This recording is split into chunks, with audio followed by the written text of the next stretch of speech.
That is back up on new feed on YouTube. We're back live at Lakeshore Foundation. Third quarter, Japan leading Australia 41-39. We're sorry about the technical problems. If you would please share with your friends that there's a new stream on YouTube. We're up and running. Japan's going to go for the last goal. Score it with 3.5 seconds to go. Japan's going to take a 3-point lead into the fourth period. It will be Australia's ball coming in.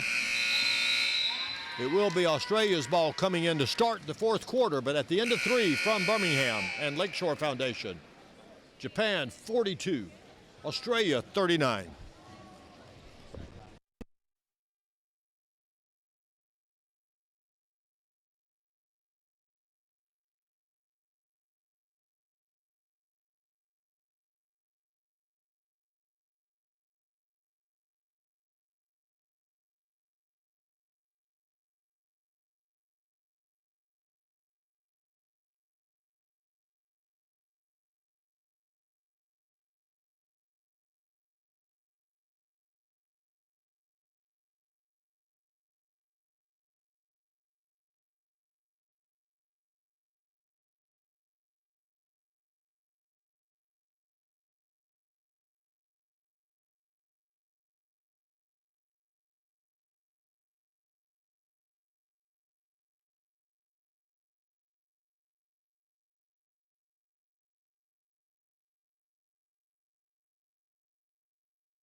Play in Birmingham, Alabama at Lakeshore Foundation. Fourth quarter play starts with Australia inbounding the ball down by 3.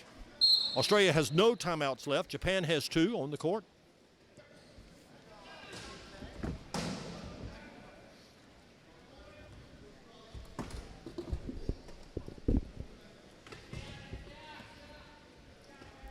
Bat with the ball.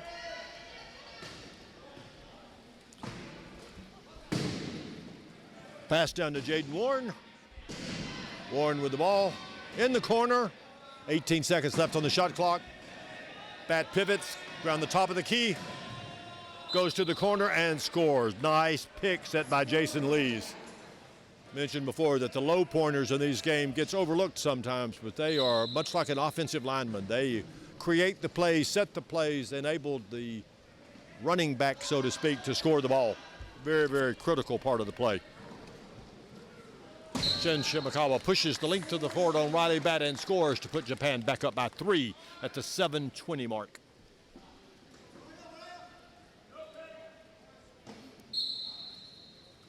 Jason Lee's inbounding. There's Jaden Warren low. Warren pushes right. 33 seconds on the shot clock. Needs to get it across court. Gets it to Riley Batt. Batt makes a nice move on Ike and scores.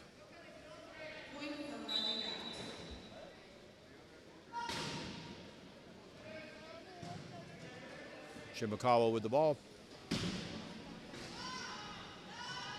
34 seconds, 33 seconds. Shimakawa with the ball. Good defense by Riley Batt. Got him trapped up here in the corner.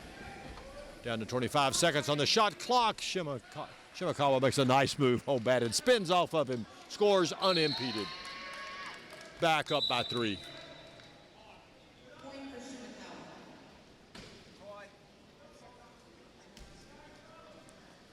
Jason Lee's down to inbound. Ball over to Batt. Japan's matched up man-to-man. They switch.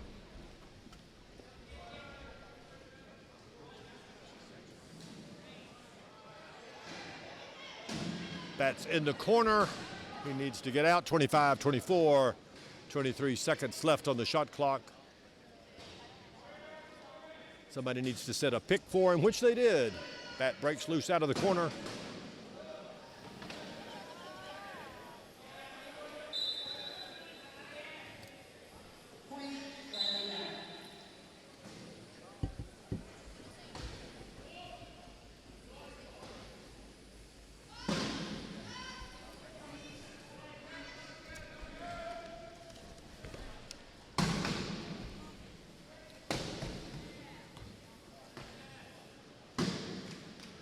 Ike with the ball. He scores at the 5:50 mark. Japan up by 3. Japan has 2 timeouts left on the floor. Australia has none, and Australia at some point needs to take a try off or so. We're at the 5:40 mark. A low pointer with the ball. That's not who they want to have handling it. Over to Jaden Warren, who scores. There's still a lot of time left to play in this game. We know how quickly it can turn, but the clock starts to tick a little bit on Australia here. Down by 2, no timeouts left. At some point, the next few plays, they need a turnover to put a little extra pressure on Japan. Japan's about to score to go back up by 3.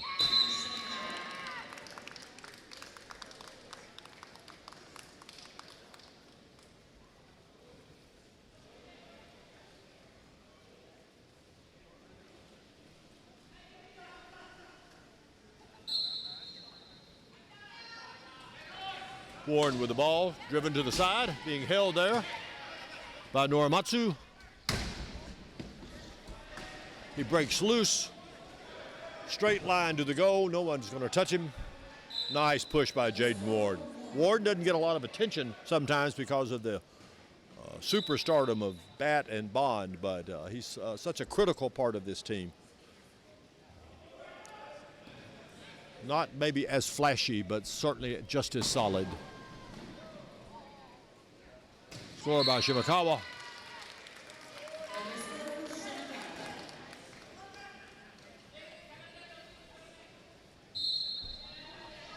We're under 5 minutes.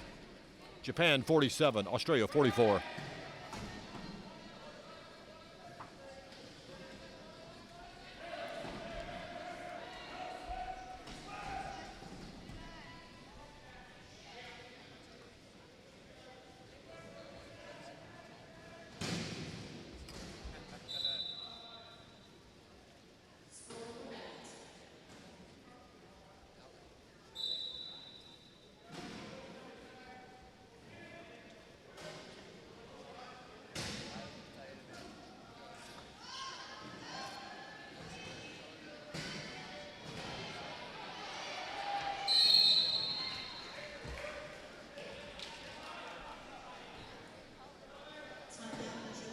Japan has taken a timeout, leaving them with 1.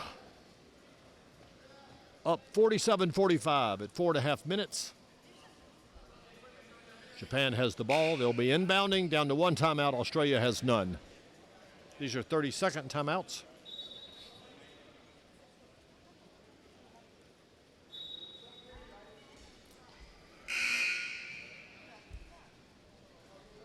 Substitutions for Australia, Zane and Chris Bond. Australia subs getting Orzane and Bond back in the game.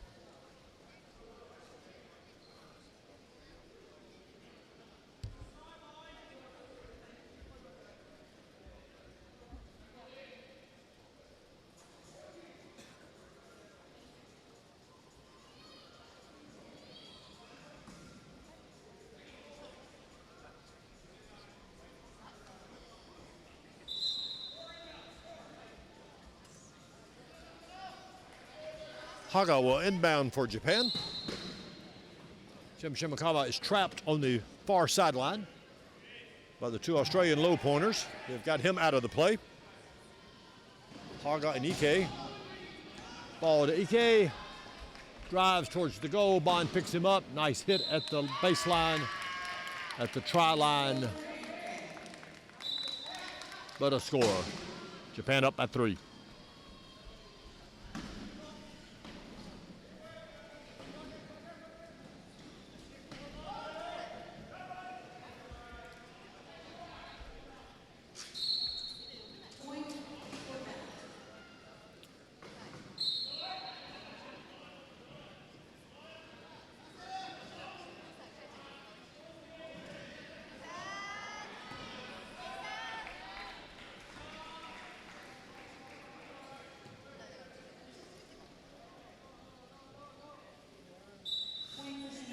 Now the clock is starting to become an issue. We are under 4 minutes. Japan is up by 3.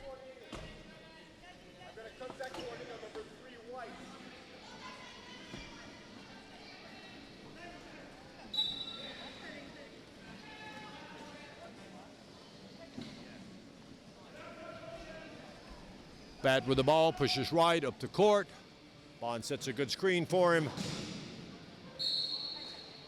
Full length of the court, push in under 10 seconds by Riley Bat. And we have an equipment issue for Japan.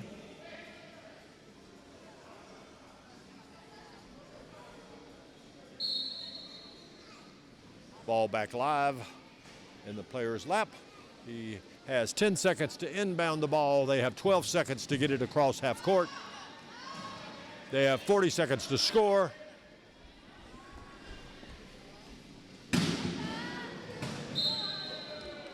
And a nice hit, but that is down. Australia's coming to pick him up. When people ask, is this a full contact sport? Watch plays like that.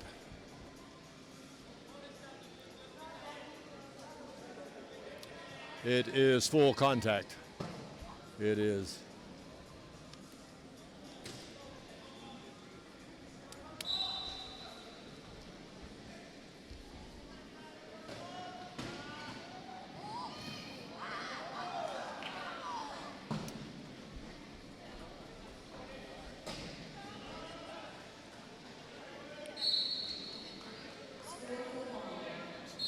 Try for Bond, 50, 48, 3:18 left to go. Australia needs a turnover. Whether it's one they can force or whether it is a mistake by Japan, they can't just swap goals at this point. Haga scores for Japan, putting them back up by 3 with a little over 3 minutes left to play. These two teams have played each other to the hilt for 3 days, 3.5 days here in Birmingham. We've got an equipment timeout for Australia. Bond's got a wheel issue. There has not been a shadow of difference between these two teams since play started here. As we said before they started today, Japan had won one game by 1 point. Australia had won a game by 1 point. As evenly matched as you would ever see. The two teams really do mirror each other. But at this point, Japan's got a 3-point lead, under 3 minutes to play. Bat scores. 51-49 at the 2:51 mark.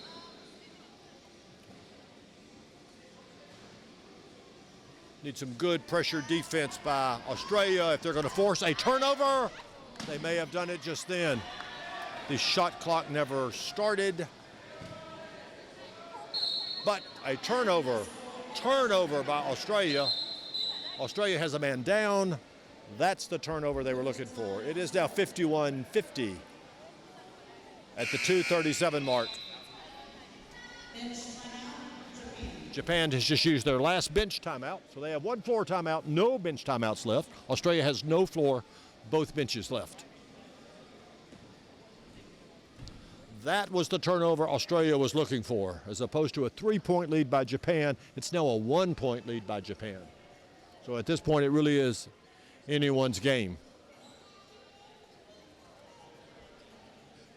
If you add up all the scores between these two teams, they have now played each other for nearly 3 complete games, and there's 1 point separating them. That's been the story of this whole tournament, though.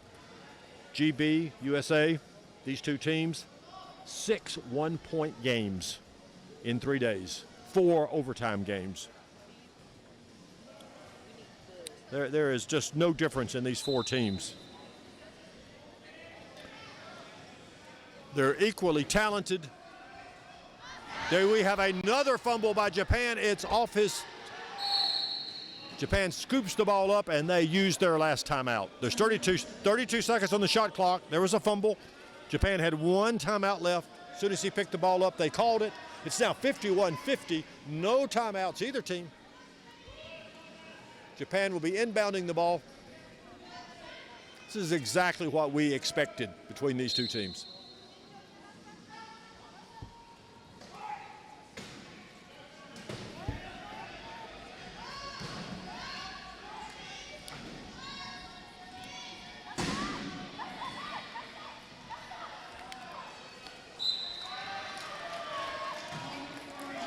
Try for Japan. Number 4, Haga. Back up by 2. Almost a steal by Japan, but Bat recovers the ball. Dribbles up the court right in the very middle. Bondi trying to get behind the defenders to give Bat an option. Bat gets across. Bond did it. He's behind the defenders, and he scores untouched. 52-51 at 2-minute mark. Right on the money. 2 minutes to go. No timeouts, either team.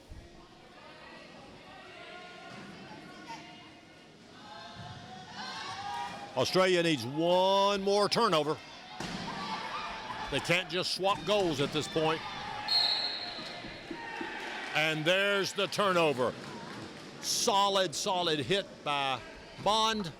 Haga couldn't maintain his balance. He had no timeouts left to call. He fell over while still holding the ball. Turnover, Japan. That's the turnover Australia was looking for. 1:46 to play. Australia's ball on the side. Bond will inbound.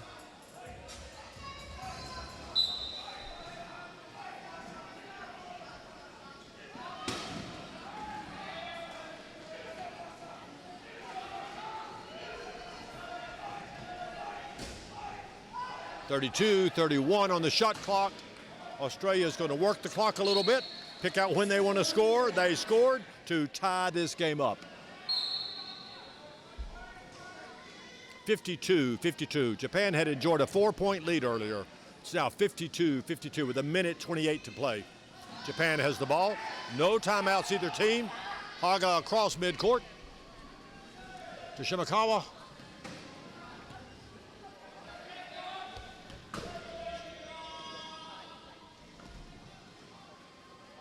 Each team is going to manage the clock.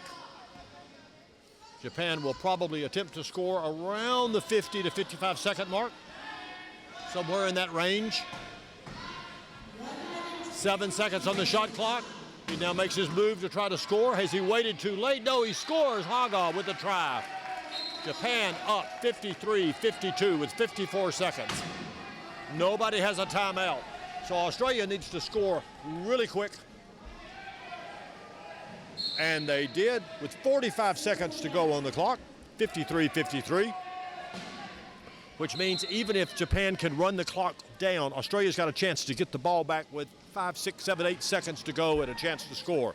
We saw Australia score against the USA in 0.9 seconds, not even a full second, 9 ticks. So Australia certainly has it in their capacity to score in a flash. Shimakawa pulls the ball out. They're obviously going to run some time off the clock, try to score and give the ball back to Australia with as little time possible left on the clock. Ike with the ball. Ike dribbles, 13 seconds on the shot clock, 11, 10. Pass to Shimakawa. 7 seconds on the shot clock.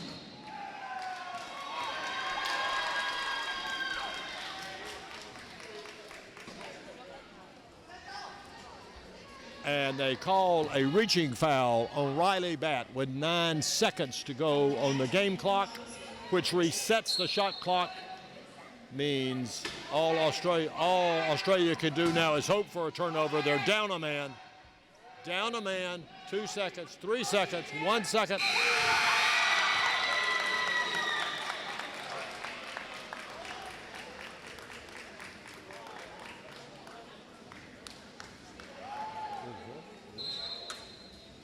They awarded the goal at the very last instant, at the try line. Japan has defeated Australia 54-53 on not just a last second goal, on the last 1/10 of a second goal. With Riley Batt in the box, down a player, 4-3. Australia has nothing to be ashamed of. They were down by 4 points. They battled back and literally lost the game on the last tick. Japan 54-53 to take home the bronze. It's the hardest game in the world to play, is this bronze medal match. So Japan will feel good about going home with the bronze. These two teams have played for 12 quarters, and there's 1 point difference in them.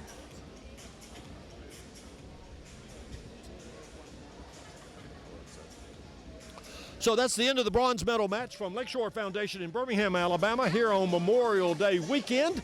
A great way to kick off your Memorial Day weekend is to come to Lakeshore. Be here at 1 o'clock this afternoon for the gold medal match between USA and Great Britain. And if you can't be here, watch it on YouTube. We'll be streaming live at 1 o'clock. We'll have a special guest at halftime for Gary Pate and for everybody at Lakeshore. We love you, and we'll see you at 1 o'clock.